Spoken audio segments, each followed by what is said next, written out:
بینەرانی عەزیزم لەگەڵ ڕێز و خۆشەویستی بەڵێن ساڵح جارێکی تریش خۆش هاتنەوە بۆ بەرنامەیەکی نوێی کورد کۆنێکشن لە بەشی کوردی دەنگی ئەمریکاوە وجي جمن داخل الشموس سلافين جرم ده برنامج إيرودا أمي بري خابدن استراتيجية أمريكا لروش خلاطة نافين بتايبد للعراق ولسوريا هفايفين دقال سروكي أنجمنا الاجتماعي كردستاني شركو عباس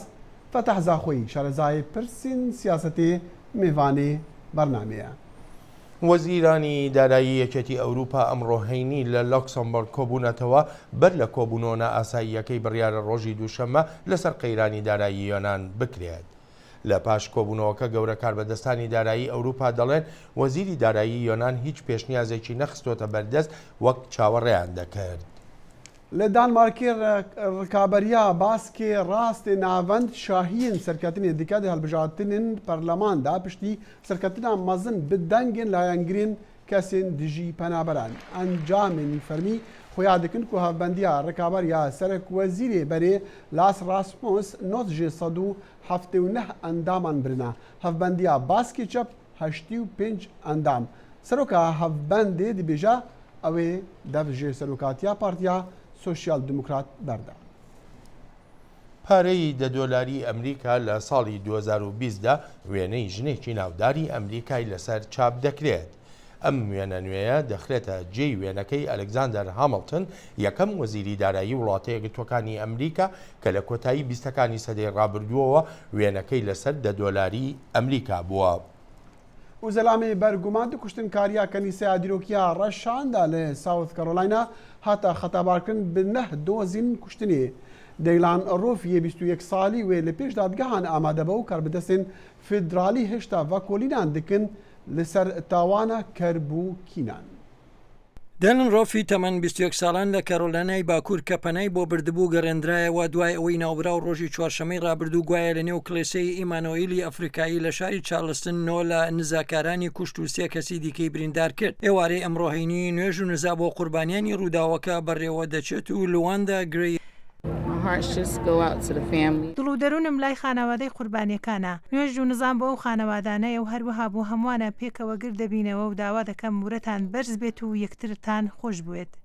دەسەڵاتدارانی فیدرالی سەرگەرمی لێکۆڵینەوەن لە کۆمەڵکوژیەکەی بە تاوانێکی هەندەری ڕخ و کینە لی دەکۆڵنەوە. سەبارەت بە ڕووداوەکە پۆلیس دەڵێت دێلن ڕاف چۆتە نێو کڵێسەکەەوە بۆ ماوەی یەک کاتژمێری میانەی خوێندنەوەی ئنجیل بە بێدەنگی دادەنیشێت و پاشان هەڵدەسێتە سەر پێ و دەڵێت دەبێت من خەڵکانی ڕەشپێست بکوژم. بلی جین هاوڵاتی شاری چارلستن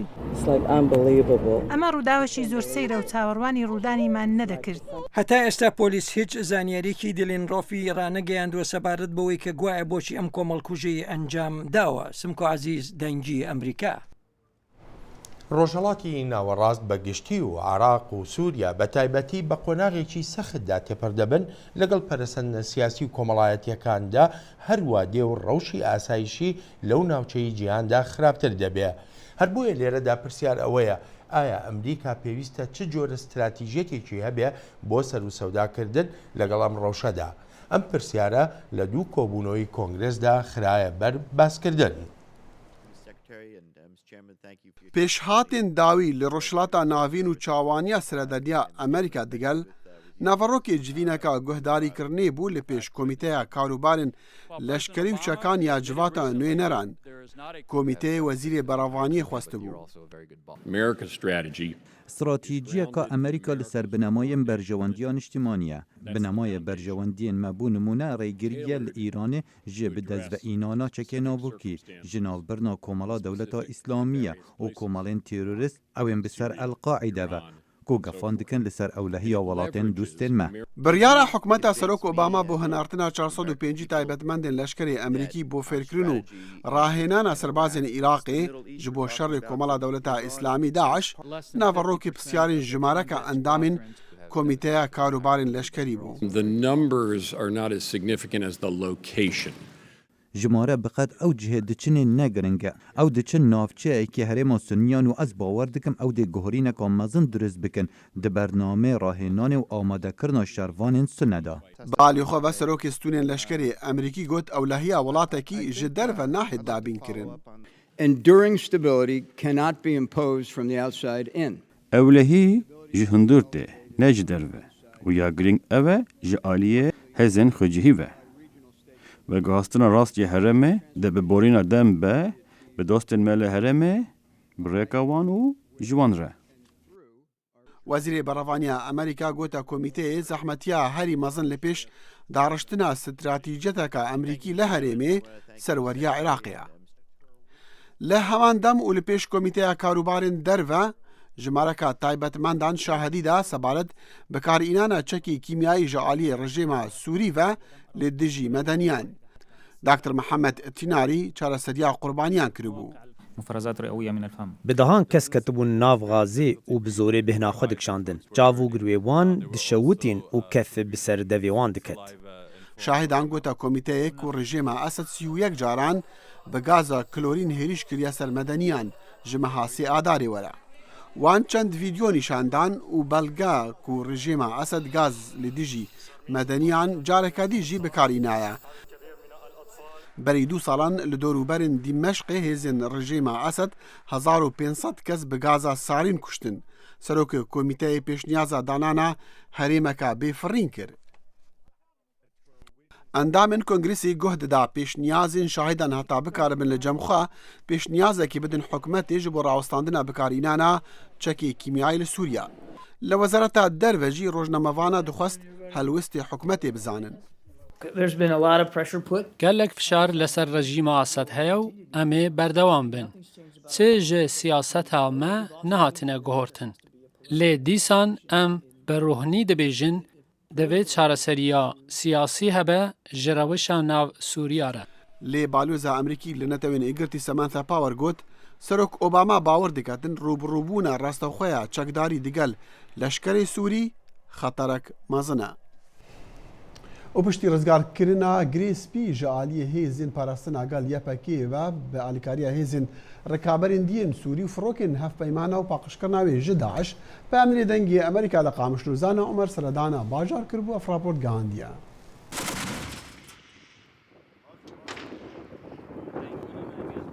یەپێکە و لەشکرین ئازاد و پشتیوانی ji balafirî koalîsyona nav netewî bajarê girêsipî ji destê Daişê rizgar kir.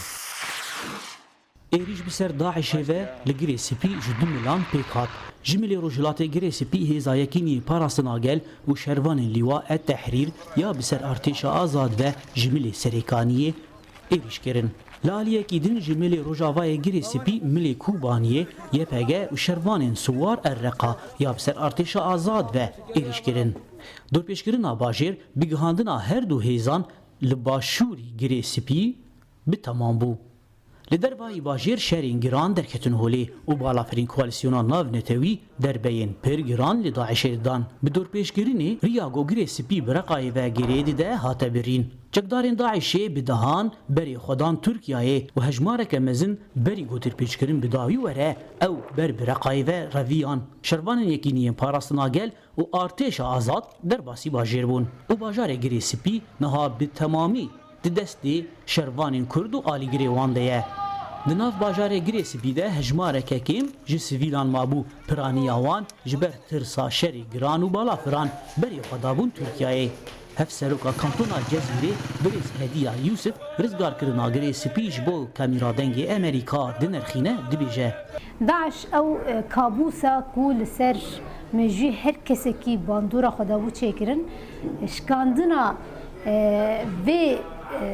van çeteyên Daeş di girêsipî de baweriyekî gelekî mezin da hemû gelên Rojavayê Kurdistanê hem de baweriyekî dar hemû gelê Sûriyeyê ku Daeş ne hêzekî ku nayê şikandin ji ber ku Daeş di girêsipî de şikest. Fermandarê yekîniyê parastina gel Hogir Kûbaniyê giraniya derxistina Daişê ji girêsipî şirove dike dibêje. Kantonê Kobanî û Cezîrê niha giştine hevde bûne yek em konên bêjin êdî diyan no deryokê şeton ser menfezê xwe ser alemê me wanotê cem wana stand منفذ خاطر عالم قطبو تيدا جاكدار وشروان خوا وسلاح خوا وجبخانه خوا جيت تيدا ضرب ذكر ما دست ونا ما فو دريا قرد دين نكون فو تشتي بكن نا دريا كي ونا تنه هي تيدا كون فو تشتنا بكن او دري جرابلسه وامسود دن فو دري بكن لا آلیک ایدن جی رولا بالافرین کوالسیونا ناو نتوی پر به حزبو د آلیکاریا شروان کردا ده درزگار کرنا گریسپی ده هفسروک کانتونا جزیره شیخ حمیدی دهام اجربا سپاسیا جواکا ناو نتوی کر گو پشتوانی ده هزینیه پگه فهن طبعا بگومان ام سپاسیا هر کسی دکین د پاراستنا ولات مدا ارد مو جهن مین پیروز دا آلیکاریا مکری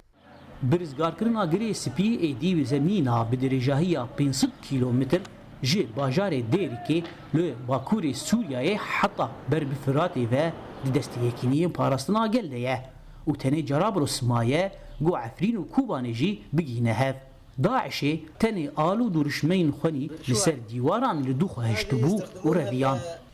هذه يستخدمونها دواعش فيش بو سربرينا مسلمانة بكارت إينن براين مدني وين بيقناه افدر مزگفتا سرکه یا باجار گریسپی تل ابدیه گو داعشه کربو دبستانا شرعی جبو فکرنا اوله لگوری تگشتا خواه لوی داره هر تشت لدوسا خواه هشتن و رویان زانا عمر دنگ امریکا گریسپی عزیزانم لەم دیمانەیەدا دکتۆر چەرکۆ عەباس سەرۆکی ئەنجومەنی نیشتیمانی کوردستان باس لە ڕوانینەکانی خۆی دەکا سەبارەت بە شەڕی دژی دەوڵەتی ئیسلامی و هەروەهاش باشترین ڕێگا بۆ شکست پێهێنانی ئەم ڕێکخراوە تونڕەوە سونە ئاینزایە. دوێ ئەم بدنە خویاکردن یەک ژێ ئیرۆ نەها مجتەمەی دووەلی هەرەما کوردستانە عێراقی دبینێ شیریک و حەلیف و ئاریکاریاوی دکێ حتى رجا إيرو كردين سوري أو حليف شريك نديتنا بس أو بسر ولودة شيء أو نقطة كتازة إنه كردي سوري وكردي إيراني جيد بينن حليف جو ببدجي داعش وجماعات التيرست أزين هاي مسار غريسبي لوده يعني نقطة شيء مهمة لورد دجمن ما النظام السوري هي منطقة كردستان السوري ده درنك ديا الحاضرة القامش لويا الحمى باجاري كردستان السوري ده عسكري سوري نظامي سوري مخابرات موجودة ونولة تنجي أو 46 مستوطنة عرب أدنى مدن أو عربي غامر وعربي وكا محمد الفارس أو بنظام ركاردكن وبرانيا واجي داعشن وجلفيد دنوعي داعش هنا دجي كردال وركاردكن داعشي جو داعشي دربي نظام وداعشي نظام جي هنا بس ام ككرد تشتي باش انه شري وادكن وقالك كرد فرح بجبهه كردي حمن احزاب كردي ككرد ناس بي كي ان سي بي احزاب كردي بن پیاده به همه بهفدور کار بکن حلفکی کردستانی جبهه کردستانی به دجیوه د امکاربن دعمات دولیش کردین سوری ربن بله کاک شرگو ایوا دو کرد ناس دا امزانن د وقت بید سیاستا کردن سوریه دا دو آلی هنه آلی تفدمی هیا و آلی انا کسی هیا او هر دو آلی جی وقت بید گریداینه با آلین هریمی ده ون خال کیجان آلی دبینن ون بیتر خال نزیکی کیجان آلی دبینن آلی انا کسی دبینن آنجیل آلی تفدمی دبینن یانجی ون آلی کی سر بخونن نب هر دو آج گریدای کاک ام خود بینن الآلیه ملت کردستان سورینا كردستان السوري ملت كرد الكردستان السوري دخواجي و بكي ما في خوي فدرال ما 2006 مسألة فدرالية دايا هلدان واسقاط النظام وقهرتنا الرجيم السوري لفيد كردناس في كاريت كسر مجتمعي دوليش برغو اريكاريا مجتمعي دوليش مرة لازمة وكا امريكا واوروبا بالذات امريكا ام نكارن اعتماد لسر دولات هرمي المنطقي كتركي وايران وسوري وايدي وعراق بكن جبرغو لو ام درفي و ما قوتي اهميتها دولتي قرار استواء بوارا كار بكن افياك نقطات دوات تلميزني انجمن اجتماعي كردي وانجمن اجتماعي كردستاني سوريا كردناس یعنی دیتنێوان نێزیکی هەن مێژێنم خلافنین ئەو فەدرالیت خوازن ئەم فەدرالیت خوازن لەڤەر ئەم 2011 هەتێ دەمەزراندن ئەم 2006 هاتنە دامەزراندن و ددن نەخویاکردن و بێ ئاریکاریە مجتمعی دووەلی ئەم نکارن تشتێکی بکەن کاک شێرگۆ ئەم vەگەرن سەر شەڕێ داعش و وەک بێ هەفپەیمانیە ناونەتەوی لە دژی vê گروپا تەرۆریست تلvê derê li Amerîkayê û li Washington te gelek hevpeyvîn wek bê hevdîtin û kombûn bi serkirde bi berpirsiyarên Emerîkî vekir bi nerîna te ewana çi dixwazin bi awakî dest nîşan kirî ewana çi ji herêmê dixwazin çima evê grupa terorîst têk nabin divê ev yek mêjinê seroktiya Amerîka û medaya xuyakirin ev sêdêsî 4 sala ên û ne dostê Kurda ye bi rastî Serok Obama siyaseta wî ne salihê qediya Kurdiya siyaseta wî dixwaze Tirkî qiyadeta Sunniya bike û dixwaze İran qiyadeta Şiiya bike û tehelifek hebe bê û bibine şurtayê Amerîka di mentîqê de û mesalihê Amerîka bimeşîn ev vê qebûl nakin ser salihê qediya Kurdî ev نقطك مهمة وجبر له جرك أم بعد دولتي منطقية رجي كارنك إنما معناه أم دجي وابن أو جرك أم دربي ومحاولة بكن مصالحي كردا بخنا نم مصالحي مجتمعي دولي ده سر فينا يعني دولتك السوبر باور أمريكا تشلو نكاري داعش يعني تشتكي جلكي عيبة وشرمة ج أمريكا را الفيدي كونغرس أمريكي جماعة بنتاغون جماعة مسؤولي أمريكي مجلس شيوخ دانوستان دني مبوارة ومؤسسات نفوذي والأمريكا وإخوة درشيحين جبوري رئاسة أمريكا دانخ ياكرن جاركا أم بشكرتيا كردا بكن حليفة والفيدي أم هاتنا بهندري كونغرس أمريكي را إنها دخوازن قانونك إضافة بكن بجتا وادا يا عسكري دا بشكرتيا كردا دايركت مباشرة بشكرتيا هرما كردستاني بكن كردن إيراني كردن سوري دايركت بكن اف دجي داعش ونولة تنجي جركا اعترافات سياسي بما في كردا بكن ببي فدرال كردستان سوري بله سروکی انجمن اجتماعی کردستانی سوریه کردناس رزدار شیرگو عباس گلک سپاس گلک ممنون و سنتري لندن جبو لكولين سياسي بانيلك جبو جماركا شارزار خست بو پیداچوني بسر پرسين روشلاتا ناوين بالن صالح لپانيلي آماده بو افراپورت گهانديا توندوتیژی و هێرشەکانی ڕێکخراوی دەوڵەتی ئیسلامی بوونەمایی ئاوارەبوونی هەزاران کورد لە ناوچەکەدا. بەشداربوانی ئەم پەنێڵە کۆک بوون لەسەر ئەوەی وڵاتانی ناوچەکە ئەگەر ڕاستەوخۆ دەستیان نەبێت لە هاندان و پشتیوانی ئەم ڕێکخراوە تونڕەوە سوننەیەدا ئەوە بە شێوەیەک لە شێوەکان بەرژەوەندیەکانیان بەهۆی ئەم ڕێکخراوەوە بەرەو پێش بردووە. کۆماری ئیسلامی ئێران بنمونە. نوێنەری کۆمەڵەی زەحمەتکێشانی کوردستانی ئێران لە واشنگتن دەپرسێت ئێران هەموو دەستێوەردانێکی ترسناکی هەیە و بۆچی ڕۆژاوا لێی بێدەنگە. تەنها هۆکارێکی سەرنەکەوتنی ئەمریکا لە عێراق ئێران بووە. مخابن لە سەدا 90 سەربازە ئازاکانی ئەمریکا لە عێراق بەدەستی ئێران کوژراون. جایتر نازانم بۆ دەبێت بێدەنگ بی. بە هیوان بە هەر شێوازێک بێت ڕایگشتی یاسادانەران و حکوومەتی ئێستا و داهاتووی ئەمریکا لەگەڵ هاوکاری کۆمەلگای نێونەتەوەیی بگەنە سەری مارەکە. سەلاحەدین بایزیدی دەشڵێت پێویستە کۆمەلگای نێونەتەوەی بزانێت کە گەلانی ئێران دەیان ساڵە لە ژێر سایی کۆماری ئیسلامی داعشدا دەژین.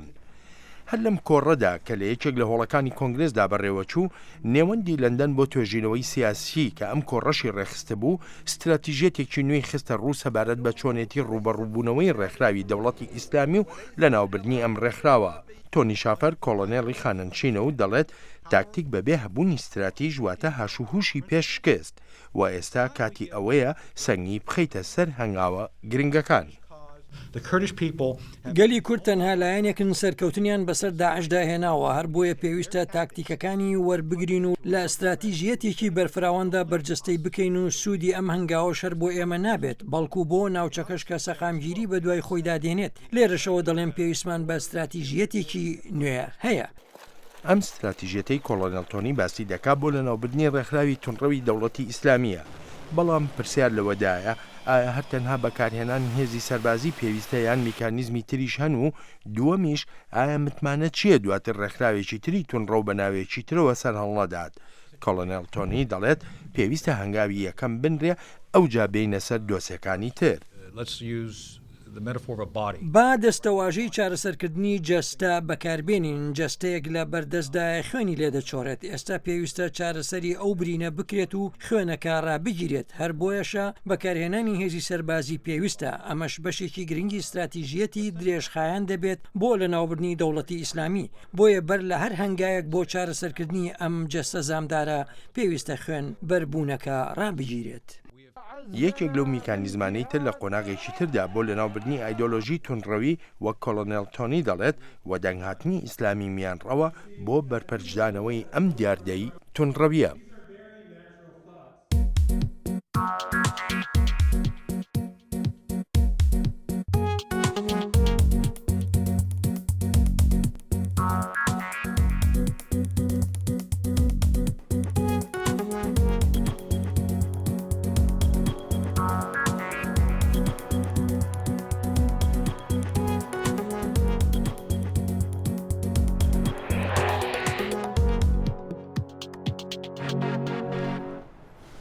خۆشەویستانم ئەوەی نکوڵی لێ ناکرێ ئەوەیە هەرێمی کوردستانی عێراق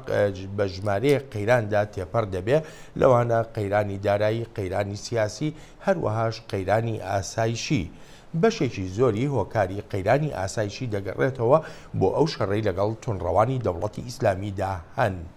لەم دیمانە تایبەتەدا لەگەڵ فەتەحزاخۆیی باس لە هۆکارەکانی هەڵایسانی ئەم قەیرانانە دەکەین لە هەرێمی کوردستاندا و هەروەهاش کاریگەریەکانیان لەسەر پەیوەندیەکانی نێوان بەغدا و هەولێر. فەتەحزاخۆیی پێشتر وەزیری ڕۆشنبیری بۆ لە حکومەتی هەرێمی کوردستان و ئەندامی پێشووی مەکتەبی سیاسی حزمی زەحمەتکێشان بووە و ئێستاش وەک شیکەرەوەیەکی سربەخۆی سیاسی میوانە لە ستۆدیۆی بەشی کوردی دەنگی ئەمریکا. کاک فەتاح زۆر خۆشاتی. زۆر سپاس. سەرەتای پرسیارەکانم بە قەیرانی دارایی دەست پێ دەکەم کاک فەتاح. پەرلەمانی هەرێمی کوردستان بڕیارێکی پەسەند کردووە بۆ قەرزکردنی 5 ملیار دۆلار. هەرێمی کوردستان بڕەپارەیەکی تریش قەرزارە پێشتر. بەڕای جەنابە ئەو 5 ملیارە یارمەتی چارەسەرکردنی قەیرانی دارایی دەدا لە هەرێمیاننا؟ بەڕاستی ئەوەی بە قەرز چارەسەر ناکرێت قەیرانی دارایی بەڵکو دەکرێت وەکو مسەکنێک بێ بۆ ماوەیەکی کورد. ئەم قەیرانە بەرهەمی ئێستانیە بۆ ئەوەی بە چارەسەرێکی پەلە و بە قەرزێکی وە چارەسەر بکرێت. ئەم قەیرانە ڕاستە پەیوەستە بە کێشەکانی لە نێوان هەورێن و بەغدا، بەڵام بەشێکیشی پەیوەستە بە نەبوونی پلانێک لە ناو حکوومەتی هەرێمی کوردستاندا بۆ ماوەیەکی درێژ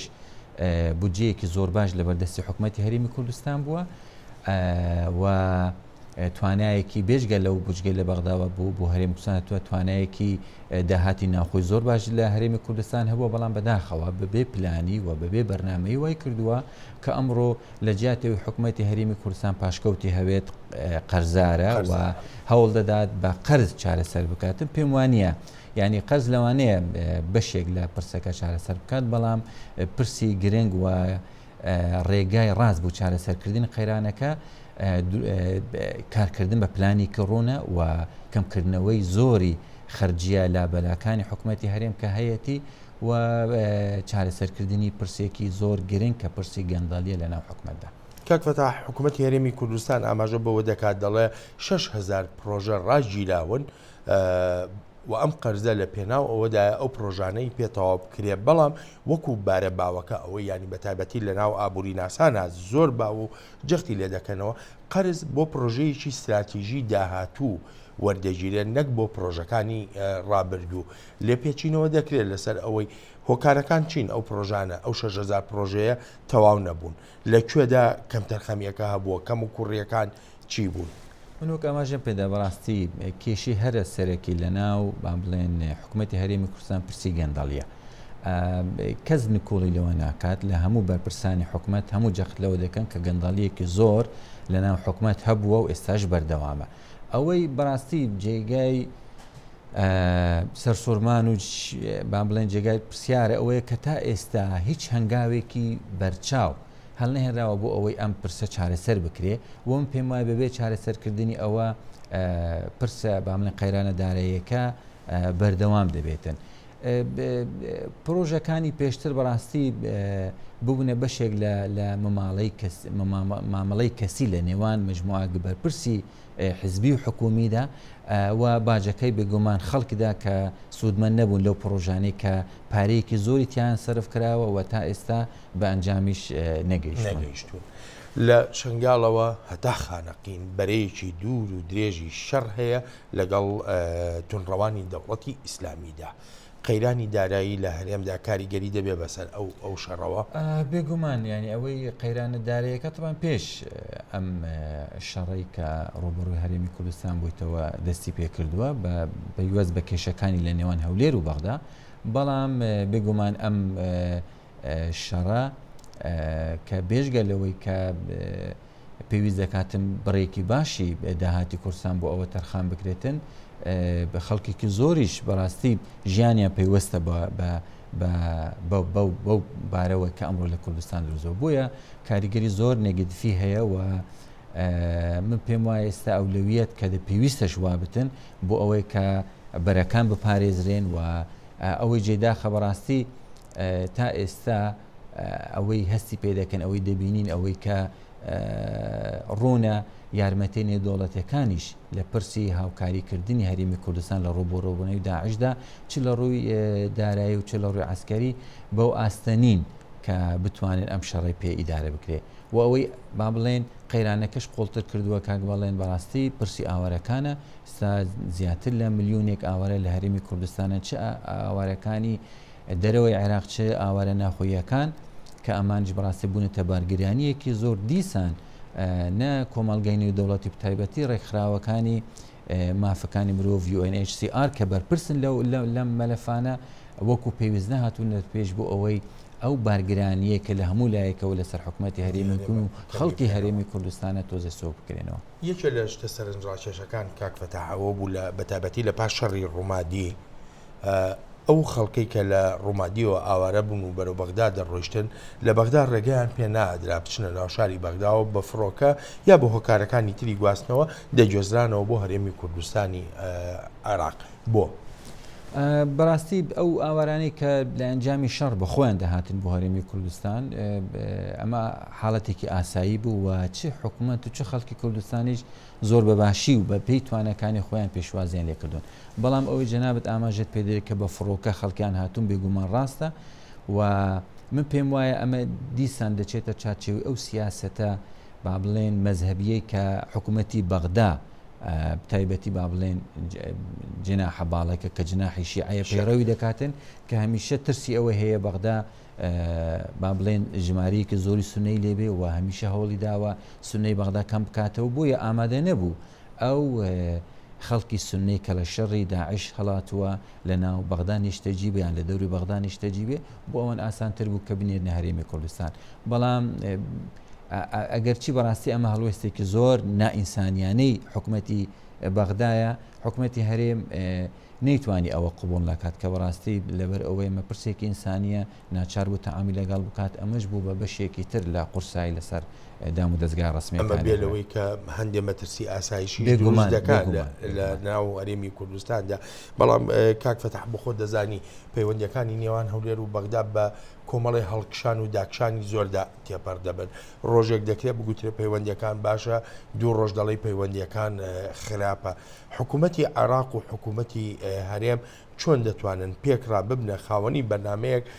بۆ چارەسەکردنی و کێشەی ئاوارەکان بەتایبەتی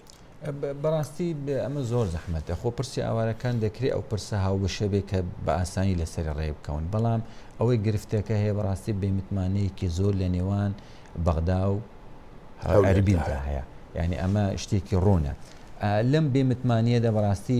زۆر زەحمەتە هیچ ڕێککەوتنێک بەرگە بگرێ و هیچ ڕێککەوتنێک بگاتە قۆناغی جێبەجێکردن وم پێم وایە ئەم هەڵکشان و داکشانە تاماوەیەکی تریش بەردەوام دەبێ لەبەر ئەوەی جۆرێ ئەو بێمتمانی ئەوەندە قۆڵ بووتەوە کە دەرفەتی چارەسەرکردن زۆر زەحمەت بۆ تایبەتی ئەگەر لایەنێکی سێیەم نێت بۆ ئەوەی چاودێری و سەرپەرشتی هەر ڕێککەوتنێک بکەێت ئەگەر لە نێوان بەغدا و هەولێردا ببەستێ کاک فەتاح زۆر سوپاست دەکەم ینی بەداخەوە دەرفەتەکەمان ئێجگار کەم و دەرێنەری بەرنامە ئاگاداری کردمەوە